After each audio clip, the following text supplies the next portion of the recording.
In the name of Allah, the most benevolent, the most merciful. Ya Ali, Madad. Welcome to our channel. We expose lies and false teaching of anti-Ismailis. Today, we are going to expose anti-Ismailis by references in their books relating to the necessity of Imam of the time. Our video will expose three aspects from the anti-Ismaili concept of Imamat. Their confession that Imamat is required in Islam and existed, at least at the time of writing of this book under discussion. Qualities of their Imam and their anti-Islamic qualities. Their method of comparing Imamat with Shias in general at that time.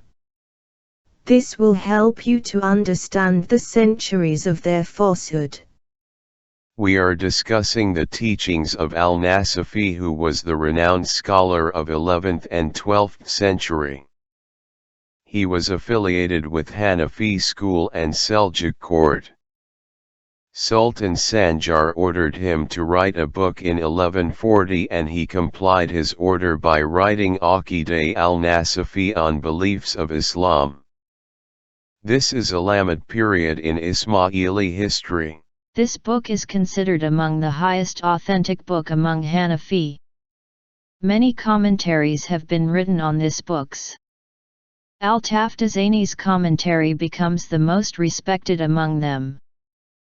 Our viewers would recall from our earlier videos a narration about the Imam of the time, quoted by Ismail Dehelwi, which is reproduced here. Al-Nasafi confirms the concept in his book. According to Al-Nasafi, the Prophet said, "Whoever dies without knowing the Imam of his time has died the death of ignorance." He also said very shocking belief. He said, "And because the nation has made the most important tasks after the death of the Prophet, peace be upon him, was to enforce the Imam before his burial." This quote confirms delay of Prophet's burial, often denied by Nazbis. Imamat is most important task after the Prophet. Caliphate of Abu Bakr is considered as equivalent to Imamat. Therefore, those who says no Imam needed after the Prophet are not following Islam. Going to his text, according to Al-Nasafi, Imam has to be from QURAISH. Imam can be sinful.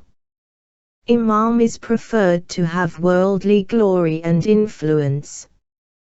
These desires of anti-Ismailis resulted in killing of Imam by Imam. Umayyads were killed by Abbasids. Many Abbasids killed their predecessors to gain the status of shadow of God. This tyranny was destroyed by Mongols in 1257. After that, they accepted the Turks as caliphs and accommodate them by ignoring the Prophet's narration of Imam from QURAISH. Just as they did rejected Gadi Raikum. Al-Nasafi found criticizing the Shias for not having their Imam available. He seems to be proud of having an Imam. His soul and those who call him Imam are now finding him in same boat as there is no Imam for anti-Ismailis. According to their own definition, they are dying the death of ignorance.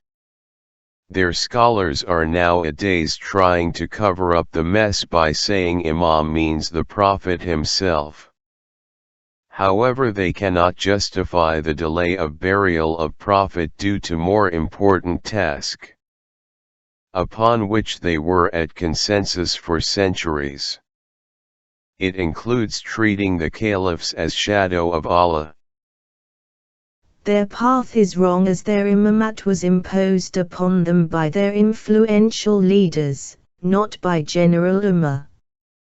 They believed they have to guide the imam, instead of receiving guidance from Imam. Their Imam never took responsibility to guide people.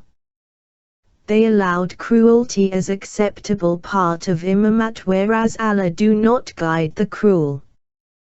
Finally, there is no Imam for them and their false beliefs are now exposed. Based upon this discussion, we conclude that Ismailis are on the right path.